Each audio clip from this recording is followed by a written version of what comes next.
All right, hold on. Sabrina. Not. I got you.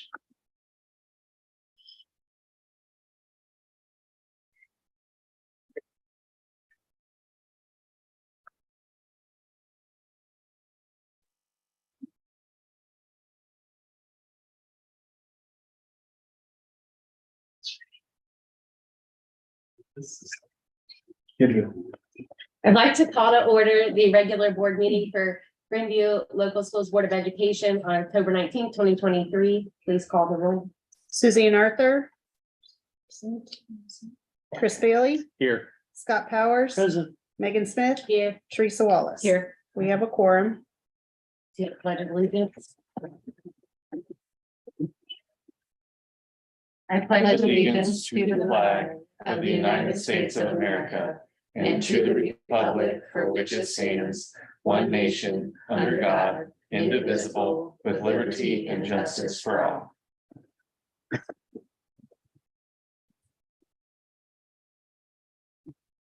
Do I have a motion to approve the agenda? You sure do. Second. Thank you. Mr. Bailey, Yes. Mr. Powers. Yep. Mrs. Smith, Yes. Mrs. Wallace. Yes. Motion passes. And I believe there's no public participation on agenda items only.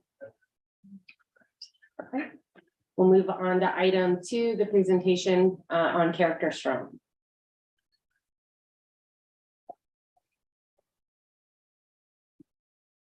Hello. Hi, Hello. I'm meeting my friends. Amy Johnson and Mark Matt. You guys can come up if you want.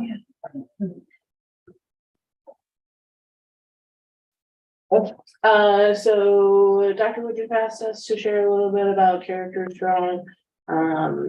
So Character Strong is a social emotional learning platform. So to provide a little bit of background, social emotional learning is something that has become part of our standards within the state of Ohio in the past few years. In general, it's kind of what we do teaching anyways, of like keeping our hands to ourselves and how do we interact with each other respectfully and those kind of pieces. It just kind of naturally happens. But I think that's how kind of all education happens, that we say like, oh, these are the things, like we're going to talk about science, we're going to talk about math, and we start to figure out how I make sure I'm not saying the same thing that Mr. Matt is saying, how we can work together to create like a more full picture of how we can address things together. So instead of each building kind of having their own program, we were looking at something of how the buildings together could work together. So like at the high school previously, when I first came into my position, we called it Be Kind, and it was a once a month thing. It was 45 minutes. I put together presentations. It kind of followed like an arc, like through the year. And we had good feedback, but like I'm one person. And so you kind of have this, like, if there were like highs or lows, like, it's not like you've got a big team that's like working together and doing the pieces. And we have other ways that it's implemented in the other buildings, but we start to figure out like, is there a better way for us to address this? And with social emotional learning specifically, so there's part of it, I've got a quote up here, but the underlying piece that people need to know how to successfully interact with each other, establish and maintain positive relationships, feel and show empathy, understand and manage their emotions, and set and achieve positive goals. So some of those pieces that become like, yes, we are here to be content experts and to help people learn the skills, but also those soft skills matter. Having a positive attitude, being open to things, being able to hear other opinions. And so having like a standard structure and common language from the buildings is beneficial. So when we kind of start this process of like, all right, what could it look like? Because even as we kind of did this like introduction to each other. Both Mr. Matt and Mrs. Johnson did the like, God bless you, like when you hear the other person's job, like a high school position and an elementary school position, a high school position and a middle school position, like everybody has their own brand of like, we're both teachers, but it's not the same, right? Like, so how do you then pick a program that's able to meet all of those needs?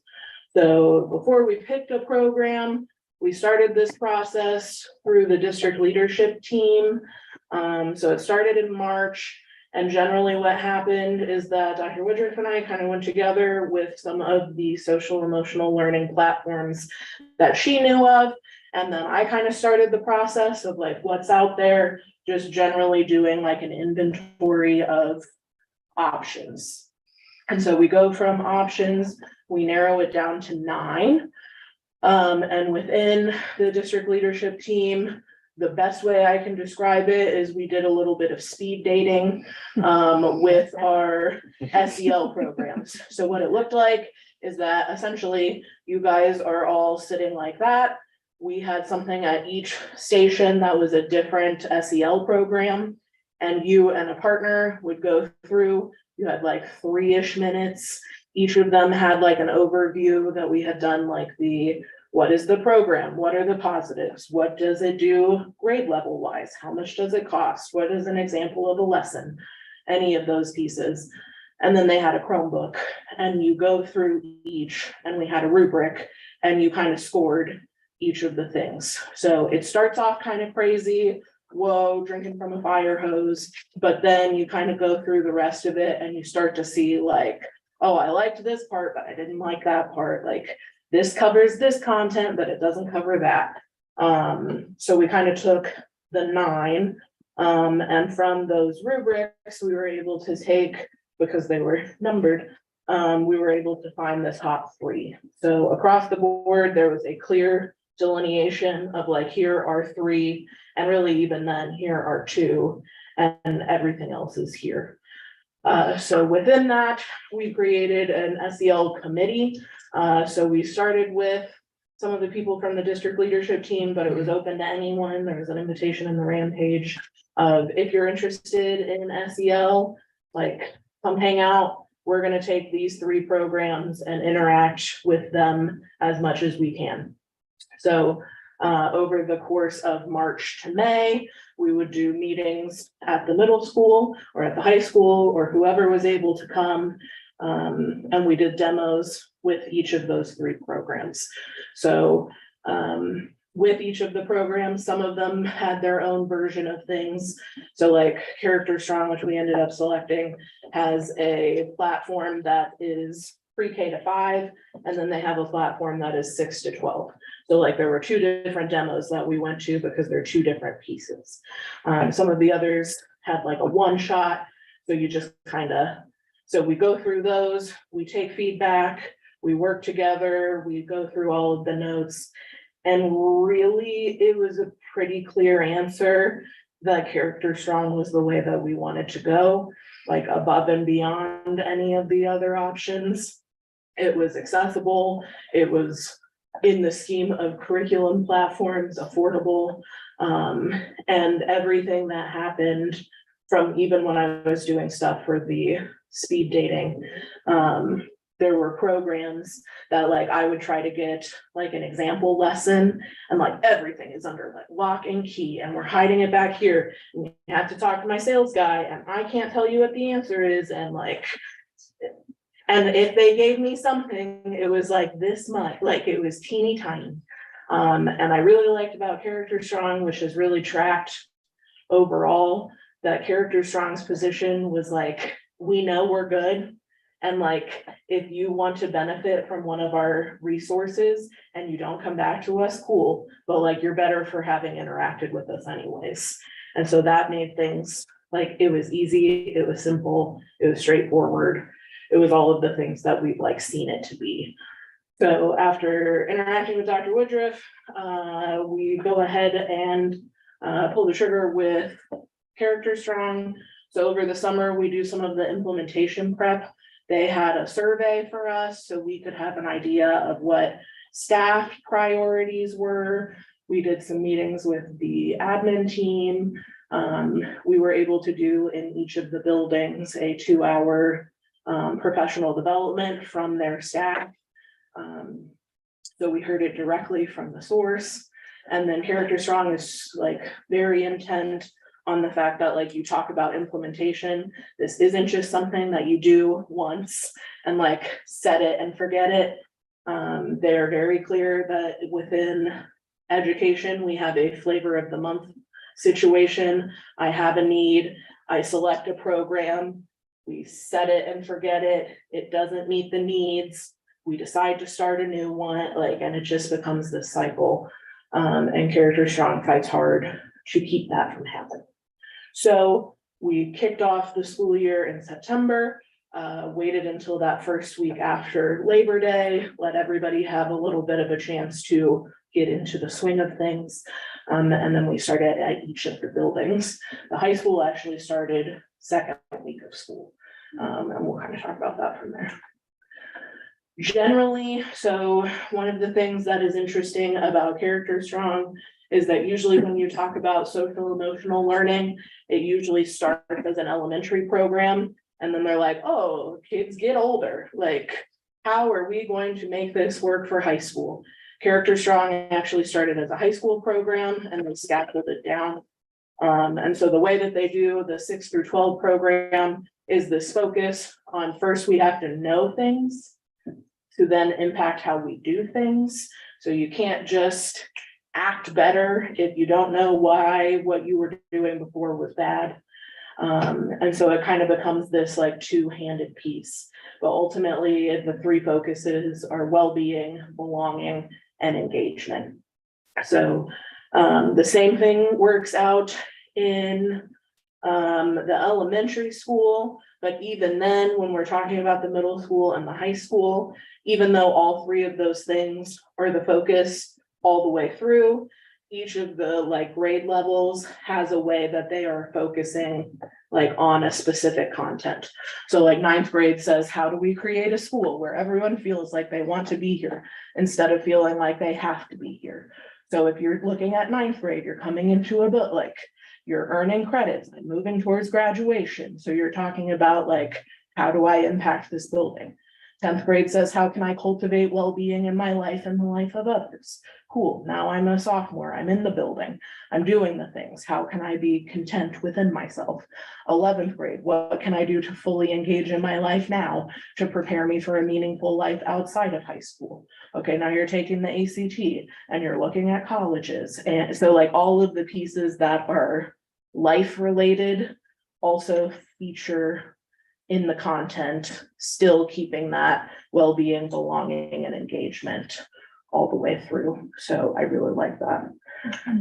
When you then talk about the elementary school, elementary looks different, right? It needs to look different. If you were looking at things the same, it would be problematic. And so they take the same 3 ideas of well-being, belonging, and engagement and make it be kind, be strong, be well. And so they have our 3 little fun characters who really like stay throughout the content. You keep kind of seeing them. Ultimately, what ends up happening is that you have the 9 different traits there, and each of those traits takes on a month of the school year. So the first one we start with respect, and then the second one we go to responsibility, and then the third one we go to gratitude. Yeah, and so it kind of like tracks all the way through. I like even more than that each of those things is the word for all of the grade levels. So like the first week of, or the first month of school, they're talking about respect, but when they're talking about respect, it doesn't look the same at each grade level. So if you start with this idea of respect in pre-K and kindergarten, it starts with listening. And then you come around to first grade, respect within friendship, respect within understanding conflict resolution. Like you start to layer all of the pieces. Within the elementary program specifically, they have music. In fact, there was a video from one of the other kindergarten teachers of the students listening to their respect song. And I'm saying, like, I'm hearing myself now, and Inga knows it's true. I've watched the video a couple times, and it's like an earworm, like one of those, and like I end up driving home with like respect us, like it really is like well done. So I end up, like that kind of situation. They provide sheet music, so Mr. Bush is able to then supplement within the music classroom of like those kind of pieces. They have stuff for the playground, so if you have playground conflict, how you can address that. They have support within children's books, so like here's what we're doing within the week, here's how you can like supplement it just from what you're reading. There's all kinds of different pieces that go with it. And so I appreciate the fact that although what we are talking about is like one thing a week, there's ways that it makes it organic. And it's not just a thing like, oh, we checked the box, we do this on this day, but here are the ways that it all like kind of comes together.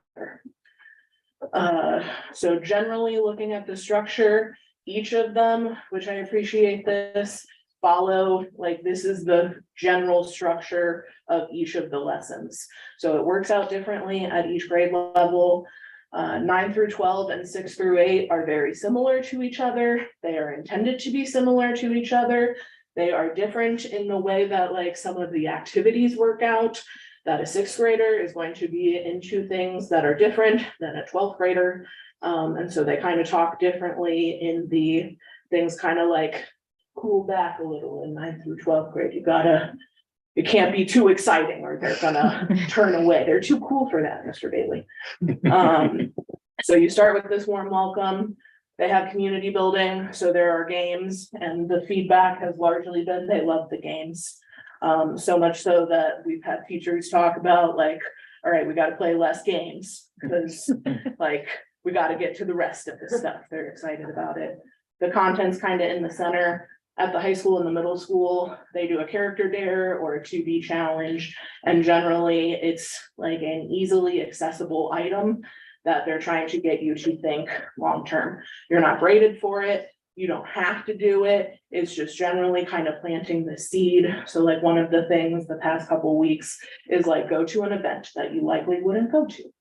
Like, hey, you don't go to the football game, go to the football game. Like, hey, bring a friend with you and go check out soccer is playing tonight, like that kind of thing. Say hi to one person that you didn't. So what are the ways that you can implement it that way? And then elementary kind of follows the same process, but when we're looking at 9 through 12 and 6 through 8 to be more of like one lesson that's happening at one time, which runs about 30 minutes, it's able to be broken apart in the elementary level, so they don't have to have like one set of time.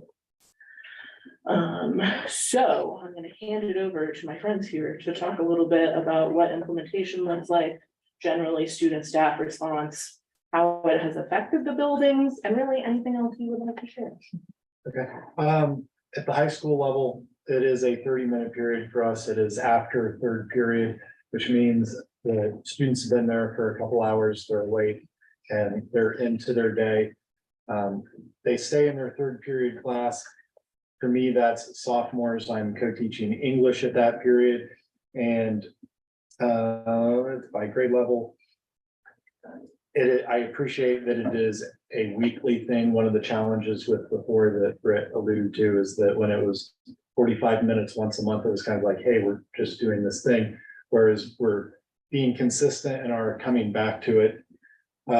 From a student and staff response, the students do absolutely really enjoy the games, and it gets kids up and out of their seats, which a lot of school frequently is, sitting in your seat and a fair amount of direct instruction or other things, which is important to get our standards and get us ready for the state tests and such. But this gives students the opportunity to get up, to interact with one another in a less structured and safe environment, to have constructive conversations. From a staff standpoint, I really appreciate that as the warm up every week with sophomores is a gratitude prompt, because we live in a time where of great excess. And one of the things I frequently see is we don't always have an appreciation for that. There tends to be a little bit of entitlement across the board, all of us, at different ages, and to actually take a moment, and students have little workbooks that, not workbooks, a notebook, a journal, whatever they want to call it, that they write down. And so at the end of the year, they'll get to keep that and take it. And I encourage them to write a complete sentence of what is, the gratitude prompt this week. What are 3 things within the school that I am grateful for? Something along those lines, and the 3 things in the school I'm grateful for, and to really name it out so that they look back at it next week, next month, whatever it is, that they still have a recollection. So there's value in looking at our blessings. So I really appreciate that. From the content standpoint, the kids would absolutely play the different games the entire time. So we do have to be conscious of, because, and they're not just, they're still good community building, like kids are sharing parts of themselves to be able to do these games. But getting to the content is wonderful, and it's progressing. And then the 2B challenges at the end, to be engaged, to attend an event, those kind of things. It's packing a lot into 30 minutes. And I will say, we just finished lesson 8 on Tuesday, and it was probably the first 6 lessons I didn't come close to getting through everything that we were supposed to in the time, because when you do start the conversation on different things, it's very easy for that to grow and develop from there.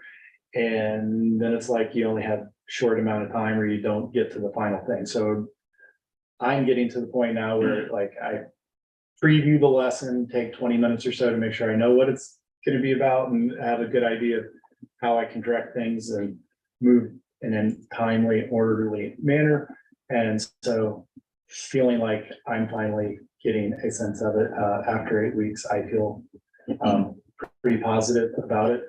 There are no silver bullets to any of this, but with it being at the kindergarten and something layer wise coming up year after year, I think it has potential to be truly helpful. From the ripple effects, the big thing I would say there is, there are students that I hear from on a weekly basis that share kind of personal things, appropriate personal things that ordinarily, when it's academic stuff and they're good students, they still really don't share a whole lot. They tend to sit quietly, and you don't see them interacting with a lot of their peers. And in that setting, they feel okay to share some different things, which is wonderful. And because I've made this comment to Britt, but going back to 2020 or even a little before, we don't necessarily have all of us, the same connections or societal norms and stuff now that existed 10, 15, 20 years ago. And this at least works to build connections and bridges that don't necessarily exist otherwise. Also, piggyback off of that with the notebooks, like that has been cool. It actually came from Mr. Matt. Because we've been doing within the high school as part of our professional development. Each of us at the high school, so the 2 counselors and the 2 administrators, are doing a book study. And so, like, my stuff is on Character Strong. And so the first thing we did in September, Mr. Matt came, and we were kind of talking about, like, the general, like, lows and grows, like, what could we do better, what's going well. And he talked about the fact that each of the sessions has some kind of hands-on something, and you're asking people to pull out a piece of paper, and then who knows what happens to that piece of paper afterwards. They throw it away, we find it in the hallway. Like, did they even write on paper to begin with? So Mr. Matt recommended that we have, like, little notebooks, and I'll share this at the end. But we did a survey within the high school and kind of asked some of the information about, like, how are you feeling about Character Strong? And one of the responses was, I like writing in the little cute notebooks. So even then, that's been a cool way to, like, have it going forward and to have conversations within us and, like, be able to implement a way to, like, fix it across the board. Hi, Jen. Go for it. Okay, mine's a little different because I teach kindergarten. I couldn't share overly way too much. I started Character Strong like the first full week of school because they had the optional like kindness kickoff thing. So I started that right away. There were a few other teachers who did as well, but most everybody started it in September when we were supposed to. We had an option at the elementary school to use it once a week and just use it like how the high school, I'm assuming, is using it. Or we could break it up into like little bits throughout the day or throughout the week. And as kindergarten, that's what we do, just because I can only imagine trying to keep their focus for 30-45 minutes. So it's a lot easier to do like 5-10 minute little implementations during my morning meeting time. And I also like that because it's like consistency for them and it keeps like referring back to the same thing over and over. So I feel like it sticks better for them. From the perspective, like my student response, they absolutely love it. It's very kid friendly. They love the songs. And yes, they do. They catch on very fast. Isn't it so bad? Like, I'm gonna be singing it after this as well. Over the weekend, I was singing it like all the time. So they love the songs, and even they have like breathing videos, which I don't know if you guys have ever watched breathing videos. Some can be really boring, but like they do it in such like a kid-friendly way that like my kids love it, and they just sit there perfectly on the carpet doing breathing exercises for a minute, and it's really nice. And they love the games. It's like a connecting piece. They get up and they share something with their friend. And like as a teacher standpoint, it's pretty easy to just go on there, look at what I need to do, and like there's not a whole lot of prep. It's just I can look at it and go. So that's nice. And it's a really nice reference point throughout like my teaching day. So during Respect, we were talking about like our listening bodies for kindergarten. And we talked about like eyes watching and ears listening, brain focused, heart hearing. I know that by heart now.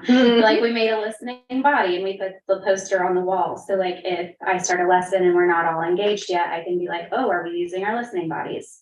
And it's just a nice little thing to refer back to.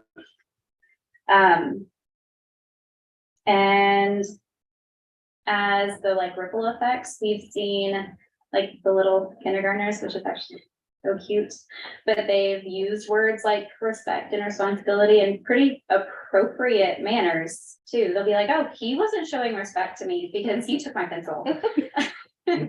Or like my students will remind each other, like, be responsible with your materials. So like it's catching on, like things are clicking. So that's nice. And I would be curious to see how it goes on into other grades as well. Yeah. Well, even some of that, so like from the survey, one of the things, so we asked, so there were a bunch of like multiple choice pieces, and then what's going well with Character Strong, what do you like about Character Strong, what could be better about Character Strong, what would you like to see different? And one of the things, because like you give a high schooler an anonymous platform, but like you don't know what you're going to get. And so I was talking with Mr. Matt about one of the things that we got in the like, what do you wish was different, was the, and this is also somewhat comical, but the like, I'm a senior, I wish we had done this earlier because I feel like I'm like more planted in my opinions of like, oh haha, like, but like, you know, like as a senior, like it feels like, so there wasn't like, it wasn't bad feedback. It was like, I wish we had done it earlier. So I think that's cool. And I think it will be cool to see like how it goes from one to the next. A couple other things. So a couple quotes from the what's going well. High school students said it lets us get to know each other better and helps us be better people to each other. I enjoy getting to debate about certain subjects and that we all have a voice. I'm learning things about myself socially that I never had really thought about, and it makes me think about how I used to treat people in the past. So Mr. Ferguson, our gym teacher at the high school, also shared, because we've been talking. So he said that it was a well-designed program that focuses on understanding and regulating emotion, empathy and compassion, values and purpose, goals and habits, and leadership and teamwork. It helps students learn important life skills such as empathy, integrity, and responsibility. And then kind of talking about the like ripple effects. He said it strengthens teacher-student relationships and helps develop the whole child, which results in more compassionate people. Awesome. That's generally. I'm excited to hear how it progresses like from year to year, how that student develops and grows into a young adult that's in kindergarten now. Yeah, Sweet. your listening body all the way through. Yeah. Thank you all. Thank you. so much. Thank you for your time. You guys are welcome. We can use that time. Yeah.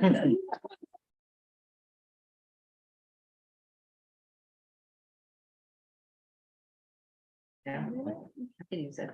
I want to hear the song for it. Yeah, we want to hear the Well, song. please Give me the no. songs. No. Keep singing in my office. I'll play it at the end of the meeting. Okay. Okay, we'll move on to the treasurer's report. Item A, approve the minutes of the regular board meeting, September 21st, 2023. Approve the minutes of the special board meeting, September 27th, 2023. Approve the September financial reports. D, I guess I was supposed to be saying letters the whole time. D, approve supplemental estimated receipts for the fiscal year ended June 30th, 2024. E, approve amended appropriations for the fiscal year ended June 30th, 2024. F, approve a transfer of $2,107.32 from the class of 2023 fund to the class of 2024 fund. G, approve the advances for the month ended September 30th, 2023. H, approve donations as listed, Urban Honey, $100 to the Field House project. I, approve treasurer's report A through H as presented. Anyone have any questions? I have a motion. Okay. I'll second.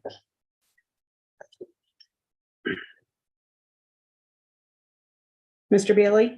Yes. Mr. Powers? Yeah, Mrs. Smith? Yes. Mrs. Wallace? Yes. Motion passes. Move on to number 4, superintendent's update, A, teaching and learning, B, facilities, C, operations. Right, thank you. I'm going to start with the teaching and learning piece, sharing some information about our district report card. So I'll give you a handout there for you to kind of follow along with me. You can see that the district's overall rating for the 2022-2023 school year was a 3.5. That is out of 5, which indicates that we are meeting state standards. I'd like to just take a moment to kind of dive into each of the 5 areas. There's actually 6. One is not reported or not graded, if you will, but it's just reported out. So the 5 components that we are graded on are achievement, progress, gap closing, and graduation. And so to start with achievement, on achievement, we got 4 out of the 5 available stars. So that does put us in a place where we're exceeding state standards in academic achievement. And so you'll remember that I shared, here's our state data from last spring. So when we're talking about achievement, this is really what we're referencing. We're referencing how students performed in relation to each of the tested areas. So it's different from growth. Growth is actually the next component, which is indicated with progress. So kind of looking at that 80% proficiency for each of the tested areas. At the time, we knew looking at the data with, as you can see, kind of all of the green, and how we did in many areas that we did expect. So the 4 out of 5 stars doesn't surprise me. Of course, we're super proud of that. What's also included in that component is what's called the performance index, where you actually get points for what category students score in. So whether that's basic or limited or proficient or advanced, accelerated, accomplished, or accelerated or advanced. You get points for each of those specific areas. One thing to point out that we saw improvement from last year is that we do have more students scoring, not just in the proficient area, but also in the accelerated and advanced. So we have more students achieving, again, to use the word, at higher levels. The place that we know that we could pick up points, we're going to continue making sure that, first of all, we implement the curriculums that I've been sharing with you across the content area, that we continue to talk about high yield strategies at the district, the DLT level, as well as the building level.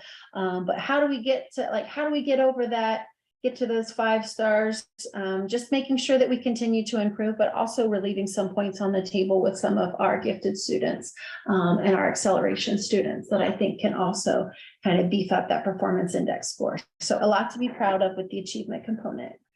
When you move into the progress measure to 2 out of 5 stars. So, you know, we really, the work that still needs to be done there is that, again, we just make sure that we continue to implement our new curriculums and focus on high impact strategies. Progress is really another name for growth. So a little bit different from like how you're achieving at that particular grade level, but how you are growing as a student from one grade level to the next. And if you flip this, you flip this particular handout over, this value added data that we refer to that falls in the progress component is really hot off the press. And actually, there aren't a lot of surprises. The same areas where we need to demonstrate improvement in achievement with students are the same areas where we also need to have improvement with growth. So it's not overcomplicated, that we're really, as long as we focus on the areas that we've already identified in both of those measures, progress will naturally increase as well. Just to give you a snapshot, the dotted line down the middle would be expected growth, which we reference as 1 year's worth of growth. Anything above that dotted line in the middle and even into the blue is evidence of well over expected growth. And obviously, once you get down into the orange ranges, that's where you're, below the expected growth. And so what's important really is that not just we have students that are achieving at a certain level, but we continue, as we say, like quote unquote, grow them each year. And actually, if they're already underachieving in an area, even more important that they grow more than a year, so that we're closing it, so that we're closing the gaps. In the gap closing measure, again, a lot to be proud of, although it kind of like, again, that progress measure is just kind of an outlier when you compare it to achievement and gap closing. Gap closing really focuses on both growth and achievement with subgroups. So like how students perform in math, how students perform in English language arts, how our gifted students perform, how our special education students perform, how our at-risk students perform. What again, 4 out of 5 stars indicates that we're exceeding the state expectation. So we really just need to maintain that particular component as well. Again, if we wanted to pick up some points and kind of push into that 5-star area, it would be with our higher students. With our gifted students, but you might argue, some might argue, once students are at a certain achievement area, if you will, it's a little bit harder to show achievement and growth, but that's where we might be able to show some improvement. Again, all tied to progress and achievement. So it's not like we need to be doing different things, if you will. We just need to focus on the same areas, and it's going to kind of elevate all 3 of those. Graduation comes in at 5 out of 5 stars, which of course we're super proud of. We know how diligent and how well our high school does on making sure that students are supported both academically and in other ways so that they can have success after high school. The early literacy component at first kind of surprised me because we've been really engaging with literacy at the elementary level. I've even shared benchmarking data with you when we use iReady about how students are performing. So the 3 out of 5, even though it was meeting the state standard, kind of surprised me. We weren't doing actually better with that. So digging into the weeds, and I think our elementary would say as well, that we also don't just want to meet the state standard, we want to make sure that we're exceeding it. So a few things that we know about this measure. One is that we did transition from other assessments to using iReady. So anytime you would change, they were actually using state assessments. So we transitioned to iReady because not just it was a good benchmarking tool, but also because we could use it for the early literacy component. We could use it for gifted identification. We could use it for multiple purposes. And that also kept us from doing all these different tests and streamlining and not over testing students as well. So the one thing that we found is that at first, I imagine we're going to see a different early literacy score next year. At first, when you change the assessment, it did get a little bit harder, but that's kind of a good thing because we're also rising to the occasion. So one is a little bit lower scores because we switched the assessment. And then the other piece is the way that this measure is scored, if you will, is you look at how students perform each fall.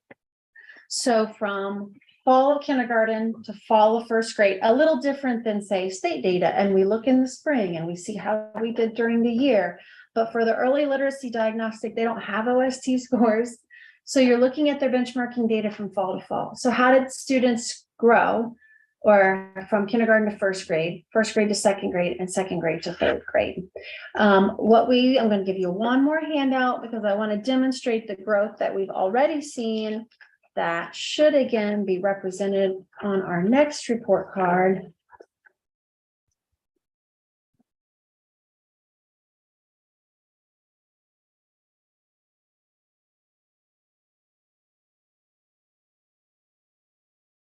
So here's just a one pager on, you can see how our students performed in the fall again, which is right when we start the new school year.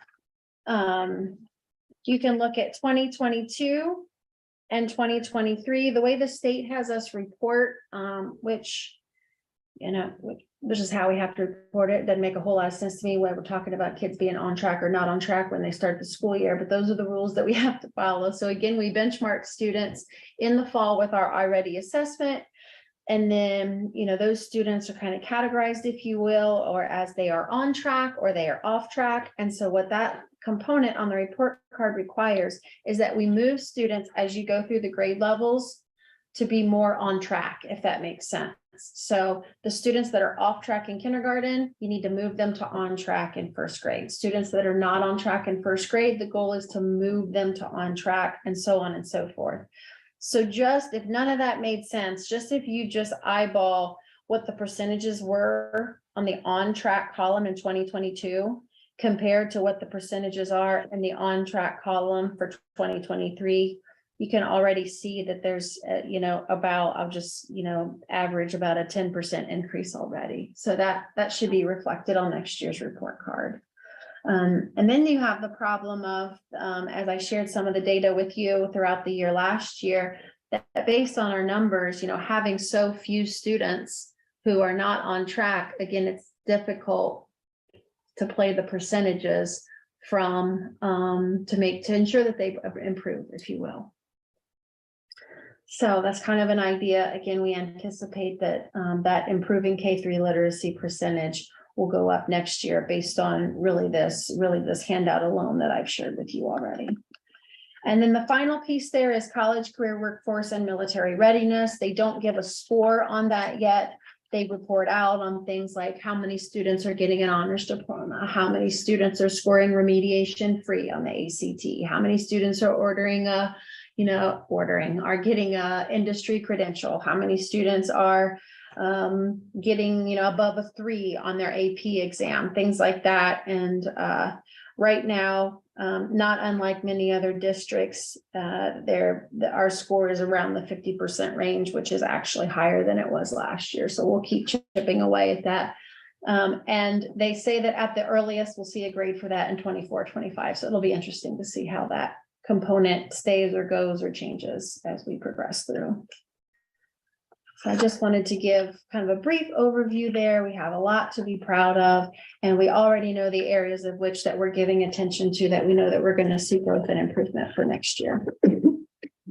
Last couple questions. Yeah, absolutely. So just to double check, so on the iReady on track 2022 to 2023. So if I'm looking at, say, first grade in 2022, then I'm tracking it up to second grade Mm. in 2023, and that's where I'm looking for. That's. Yes. growth. Comparable, Yes. Is that correct? Yeah, so the 17% compared to the 32%. Right. Mhm. Okay, gotcha. Yes. Okay, and then like, and maybe you don't know things like this, so if I'm looking at for Mhm. the progress. So like if let's just look at like, let's say in the math section at the top. So Mhm. fourth graders are they've grown more than expected, Yes. right? Mhm. So does that mean when they go to fifth grade, they kind of have to grow like another year's worth in order to, you know what I'm saying? Like, Yeah. does that mean that the Just fourth graders are like performing at or above a fourth grade level in math? It means that we're growing them more than a year. Right, so like yes, at it'll some be point, more. but at some point, if you keep growing them more than a year, do you kind of They're get not running. dinged back for? Well, you're also, as they get older, you're also gonna have the specialized math classes. It's gonna Yeah, challenge them more. You know what I'm I think saying? I'm what just you're curious. referencing though is then if you go to fifth grade, is that you would at least want to see that dot on the white circle Mhm. on that middle dotted line. Okay, so next year, we hope that the At fifth minimum. graders in Mhm. math are kind of in the middle Moving of up these. the, Okay, yes, gotcha. yeah. Yeah, there are some trends that is an interesting segment because you can see, well, there's a couple grades where there appears to be opportunities across the board, so to speak. Mhm. And And what- as I was trying to point out too, when you look at the achievement data, they're in the same areas. So it doesn't feel like, oh, if we plug this hole, but this one pops up, if you will. It's like there are areas in achievement, and then when you look at the progress measure, you're like, oh, that's the same area. So I feel like just by doing the work we're already doing, making sure that they have curriculum, making sure that we're using strategies and frameworks where maybe there hadn't been any before. So just doing our regular work will have like double impact. It should raise the achievement and it should also support the growth. And as you know, we've also made some system changes like at the middle school where we're looking at fourth and fifth grade teach like teaming now. And so now those teachers have teaching partners and they can work together on curriculum. So we've also made some system changes, if you will, that should have positive impact on some of those areas too. That was a long-winded response, Mr. Bailey, to your original question. I had a question too. Yes. Are you done? Sure, yes. Yeah, I okay. am. Didn't want to interrupt. For college career workforce and military readiness, do you think that's at 50%? Do you think that that's more of like not capturing it and reporting it? Like, so for some of the stuff that I do for my job, like we're doing it, but it's just not being documented appropriately. So you get kind of dinged because you can't show that it's like, do you think that maybe we're not capturing like the being prepared for work and that kind of thing? Or do you think it's just truly this is what it is? I think it's on this one, it's probably more what it is, but I also think it's because the benchmarks or the thresholds are so high. Like, I don't necessarily believe that our number is all that different from other numbers, so I wonder if, again, like the benchmark or the threshold or how you get the points, I wonder how that will evolve if it eventually becomes. I would say, however, that some of that is what in our K-3 literacy component, I know that we had to capture it and document it and record it in the right way. So that helped with K-3 literacy. That was the case. And also just through like when I said, hey, we can pick up some points with gifted, I would say that's the case with gifted too. Yeah. Where we identified some places where it's like, okay, but again, we've already made the changes. Now we just need the changes implemented so that we can see them reflected. Right. We don't know that 50% would we give you 2 stars or 3 stars or anything like that, And right? I'd be interested to know, You know, because they're gonna have to grade the state on the curve. Right, To right. see how many stars, no. And the way that I read it actually is that is at the earliest, we will see it as a grade in 24, 25. So that makes me wonder if they're putting committees together, if they're Yeah. looking at it differently, if it'll come to fruition. Because, I mean, if I'm looking at the gap closing, you know, I'm assuming this annual performance goal is 47.7% is kind of reflective of something within the gap closing. Is that correct? On the state report card, you see like underneath gap closing, it has the annual performance goals at 47.7, but we're still exceeding Yeah, worst meeting, expectations. So Uh-huh. you don't really know. 50% might be good. right, that could be the benchmark. right. Could Back be, to the yeah, grading you on don't the know. curve. So you just don't know. comment. Yeah. Okay. Mhm. Very interesting. Cool. Thank you It very is, much. and it's, yeah. It's encouraging that the work we're doing, we also have to continue the work, and that we've already implemented some things too that we, hope to identify. But also, however, we do need to, and it's the evolution of the work, we really do need to focus at the high school level on those pieces. And how do we maximize that we're getting all the points, or how do we need to make some system changes in the structure to make sure? Do we need do some things? What's the low lying fruit to pick up some points right away in the first place? Any more questions about that? I think that will just sum that up for teaching and learning. I mean, really from a facility standpoint, if you would, and in case anyone is maybe even kind of tuning in, hoping to hear a little bit about our ballot issue on November 7th. I did want to just kind of give a high overview. I won't take a lot of time to do that. I've also been fortunate to be able to visit organizations, to be able to tell our story and talk about the journey associated with the master facilities project. Ultimately, the Cliff Notes version is that the bond issue and the PI levy would include at our current middle school, adding to and renovating some of those spaces so that it would become our existing elementary school, our pre-K through 4 building, all in the vision of getting all of us to Cotton Road, all of our students to Cotton Road, and then having all of our students on Cotton Road. It also makes sense to have all of our student athletes there, as well with athletic facilities, but I'll get there. So the first piece as part of the bond issue, transforming, if you will, or like I said, just adding to and some renovation to the current middle school so that it becomes our pre-K 4 building. And then adding a wing to our high school that would serve as a 5-8 middle school building, if you will. That would mean then pulling 8th grade back out of the high school and into, and even though they would share, some spaces, there really would be separation, and you come back to a traditional middle school model, at least in this district. And then the high school would have their own academic wing in 9-12. They'd have their separate entrance, etc.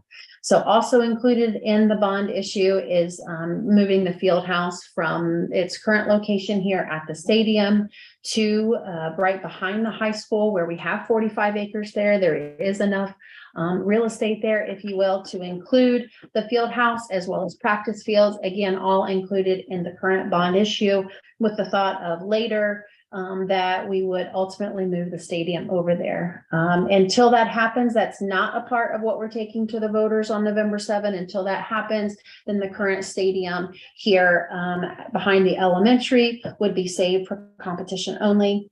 All of this would for a $100,000 home would be less than $16 a month.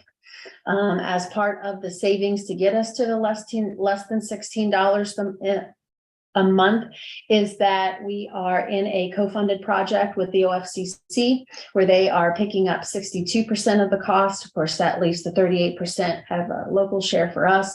The OFCC does not fund athletic spaces or, grand auditoriums or additional square footage that they, based on your enrollment projections, believe that you don't need.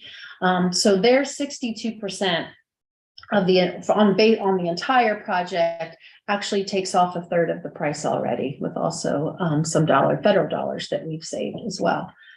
So again, what is left to the taxpayer is less than $16 a month at $15.87. We also have bonds coming off in 2026, which off the top of my head, $6.77. So you can kind of do the math on that on a $100,000 home. You can kind of do the math on that, but ultimately too, we work with our financial advisors with the hopes that you would not see impact in that, the way that you can manage those payments, etc. I think, and then also as part of it, why is it listed as a bond issue PI levy? That what the PI levy would do is it would pick up some of the dollars left over, not a part of the bond, for the locally funded initiatives, the local pieces that the state would not fund, as well as maintenance of the new facilities and a little bit of cushion for any unanticipated building or facility related costs. So Again, November 7th, we are on the ballot. I just wanted to kind of give an overview. All of the information is on the website, on the top right-hand corner, the ballot issue. And anyone can still email us at ballot@greeneview.org with questions, and we're very responsive on that too. So I wouldn't hesitate to offer for anyone to reach out if you had additional questions. And finally, for operations, there are board policies on the agenda tonight under new business for your approval. But I did want to let you know that both Inga and I met with our policy consultants and talked about how we had an interest in kind of looking at all of our policies and making sure that we are relevant. And so they do have a process to do that. They call it the catch-up agreement. It comes at an hourly rate and additional cost, but it's essentially what Neolo, who is the company that we work with, would do. It was kind of like an audit of our policies where they just put them all in a table and make sure that we have the most relevant or the most recent policies. And if we don't, then we talk about that. And so it would be a way to audit all of our policies. So I think that's a good idea, and also what I felt like was an interest of the board. So we'll proceed forward with that. That concludes my superintendent's update. Very good, thank you. Move on to number 5, new business. Approved board policies, volume 42, number 1. Am I in need of reading all of those out loud? No, ma'am. And for all of the policies that are there, nothing necessarily sticks out to me. They are all, again, just there's wordsmithing engaged. There's not new content being relevant. Much of them, about half of them, are actually technology policies that simply hadn't been touched in a very long time. So that one was a heavy lift that we took a look at. And then the others, again, unless you can think of anything that sticks out to you, are pretty boilerplate. Again, just some wordsmithing, not a lot of new content. Yeah, I appreciate the fact that they lined out and highlighted, you know, the changes, additions and reductions. So. Yeah, it's easier for you to look at too, right? Yeah. So we actually got a new representative, and he was very helpful with some tech aspects so that to make it a little bit more user friendly for yourselves as well as myself. And of course, he shared that there's that catch-up program or catch-up agreement, which I think would be good for us to pursue.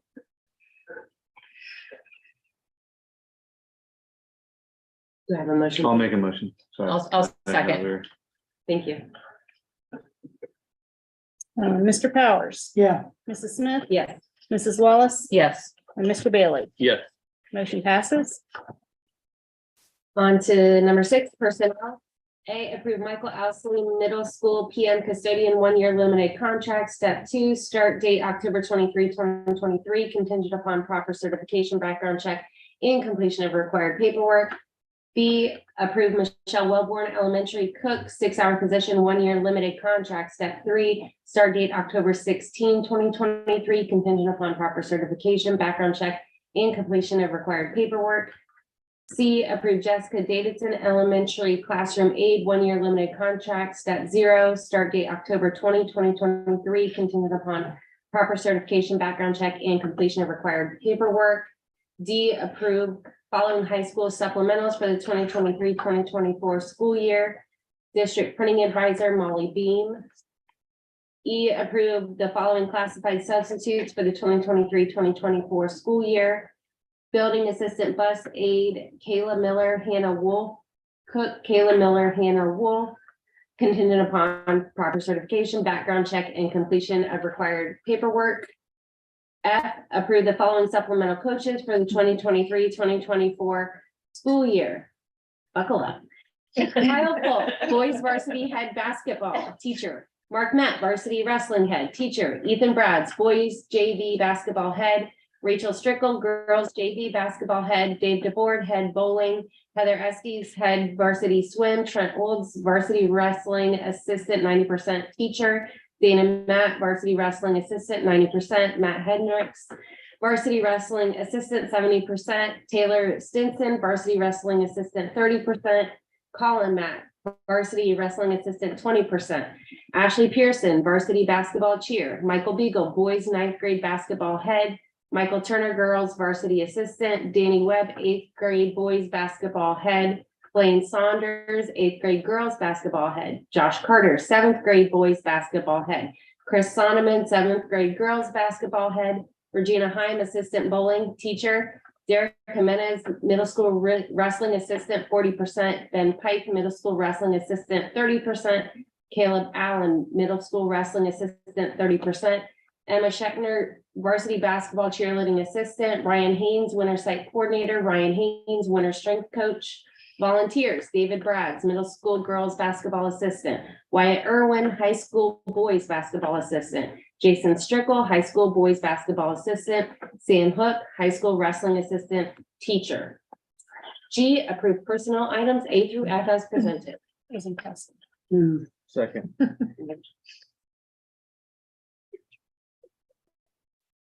Mrs. Smith, Yes. Mrs. Wallace, Yes. Mr. Bailey, Yes. Mr. Powers. Yeah, Motion passes.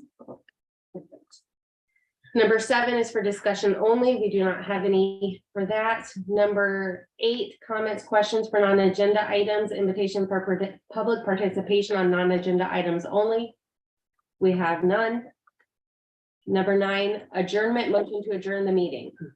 I'll second.